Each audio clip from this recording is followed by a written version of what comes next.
শামীম ওসমান যখনই পালায় আওয়ামী লীগের তখনই পতন হয়।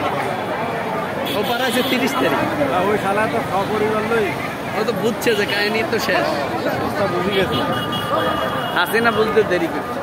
আপনি ধরে দেখছেন কুত্তার বাচ্চা মুদিয়ে ওই শালায় যে তুই দড়ি বসে থাক, দেখি কি কি হয়, দেখি কি হয়। বুদ্ধি দিচ্ছে না, চালাইছে না, গুলি সাইড হয়ে যাইতে সময় নিছে। গতকাল রাত্রেই খবর হয়ে গেছে যে আর্মির সাথে তার সাথে কয়েকবার বসে কয়েকবার দর কষাকষি চলছে।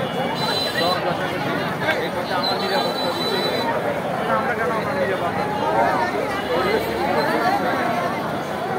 এখন আমরা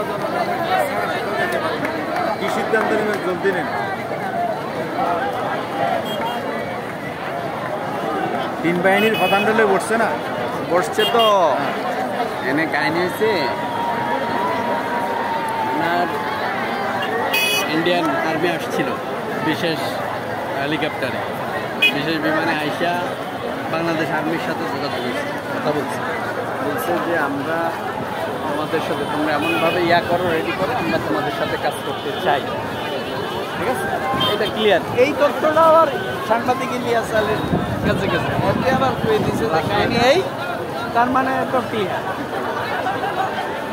সাংবাদিক ইলিয়াস আলী, তারপরে আপনার বীর ভট্টাচার্য পিনাকির তো সব দেখেও যা বলছে, যা অ্যানালাইসিস করছে সব মিলে গেছে।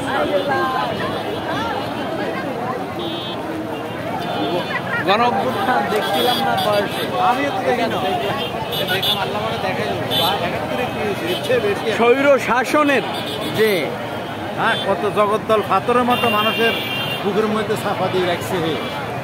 চিন্তা করেন, গুম, খুন, মামলা, হামলা, চান্দা, জুলুমের রাজত্ব। আল্লাহ কোরআনের আল্লাহ বলছে না, আমি হ্যাঁ।